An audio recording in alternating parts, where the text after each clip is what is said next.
Good afternoon, beautiful viewers, and welcome back to your favorite channel. Before we begin, let's first thank God for His endless mercies. Every day we wake up, it's a gift from God.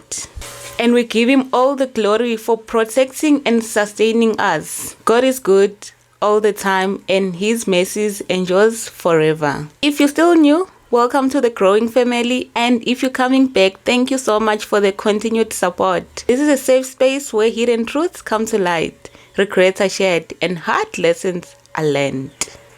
Please do not forget to subscribe, like, share, and hit that notification bell for more exciting videos. Today's anonymous confession is one of the most heartbreaking stories I've ever received. It comes from a brave woman whose life changed in a blinking of an eye. Life changed in a way that she never imagined. She thought she was following her husband for a better future, but instead she found herself in a trapped nightmare no one should ever have to endure. This story is about betrayal, deception, survival, and the incredible strength of a human spirit. While the title is shocking, I encourage each and every one of you to listen to the story up until the end, because there are powerful lessons one can learn. As you listen, I would like to pose this question to my viewers. How well do we really know the people we trust the most? Are we sure these are the people that can protect us or harm us? Donsa isitulo, hlala phansi, ungiphe indlebe, ngoba indaba yanamhlanje izokushiya ushaqekile. Good afternoon, my sister. Please post me as anonymous. I grew up in Mozambique in a place called Beira. I then got married to my husband at the age of 21. We were living a quiet life in Beira in Mozambique. Things were financially hard, but we had love. When my husband decided to go to South Africa to look for a job, we both agreed because it was the right decision to make, as it was going to fight our poverty. He promised he would work hard, send money home, and bring us over to South Africa as soon as he settled. For the first few months, we were full of hope. But then things changed. He stopped calling as often as he used to. He didn't send money for groceries as he promised. Every time we spoke, it ended in an argument because I was asking him why was he not fulfilling the things that he promised us. This was real draining me as a wife, daughter-in-law, and a mother to the two beautiful girls. I used to complain a lot to his mom about all this, but she was old and couldn't help with anything. One day my mother-in-law came with a plan that I leave the other child because he was attending school and follow my husband with this little one. My mom told my husband about it as he was going to save our relationship being next to each other. My husband agreed and talked to the Kumbi owner to take me and my child to South Africa, and he was gonna come and do the pay forward. We left early in the morning.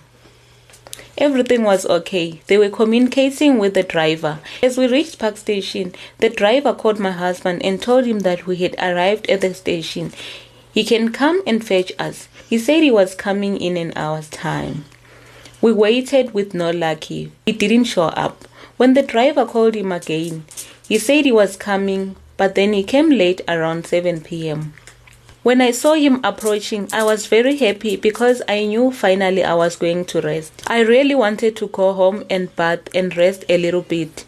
Little did I know that he had come to fetch his child alone. He tried to negotiate with the driver that he pays for his child alone and take the child only, but the driver was mad at him and told him to bring enough money. The driver took the 300 rands my husband had in his hand and refused to give him the child. My husband told us that he was going to fetch more money, but he never came back. The driver was now angry and frustrated because this whole situation was draining. He said the 300 rands was not counted on transport money as he was buying us food on the way. We were now smelling because it was a long journey since we bathed. He said he couldn't leave us in his car and neither taking us to his home because he wanted to go to his place and rest. He drove us from Park Station to another place that I don't know. When we reached there, the place was very dirty, smelling, and looked like an abandoned old shacks.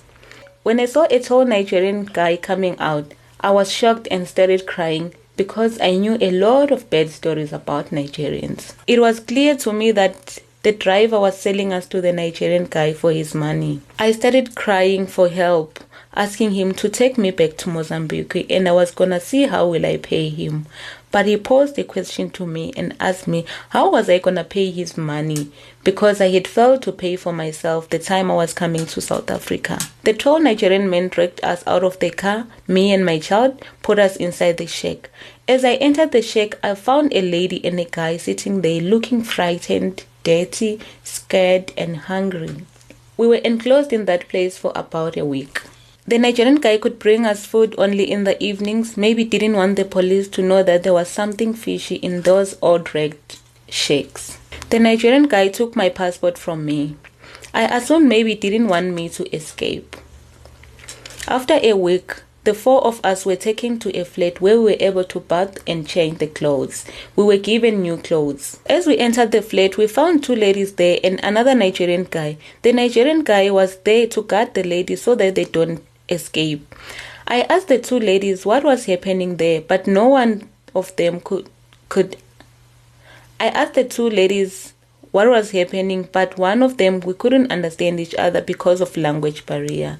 I didn't know her native language and she didn't know how to speak English as well. The other one wanted me not to talk because it was prohibited. We were not allowed to talk. That evening they didn't give us food. We were taken to a room and was told to swallow little packs of drugs. It was my first time seeing drugs in reality.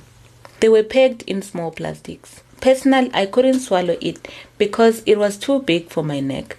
The Nigerian guy behind me pointed a gun and told me that we were not here to play. I forced myself up until I was able to swallow. If it's stuck on the neck, you were told to take a sip of water to swallow.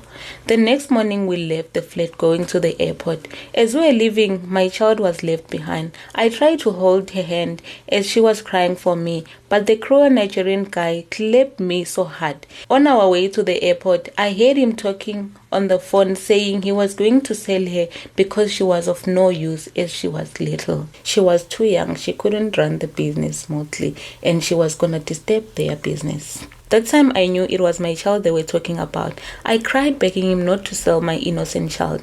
He told me that I had caused enough drama. When we reached the OR Tambo airport, he was communicating with the people working at the airport.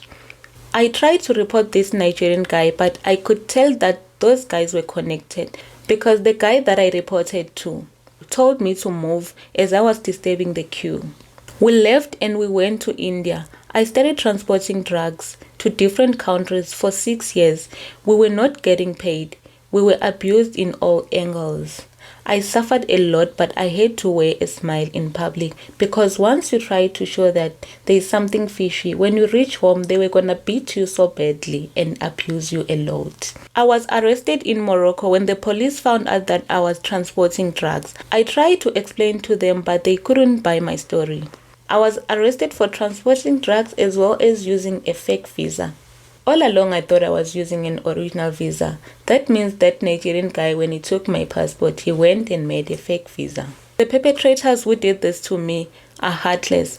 After being released in jail, I went back home and found my mother-in-law had passed away and my daughter was found dead in the very same shack that I was put the time I was sold. My life was shattered. She was buried in a hometown in Mozambique by the father. The father couldn't face life for what he did to us.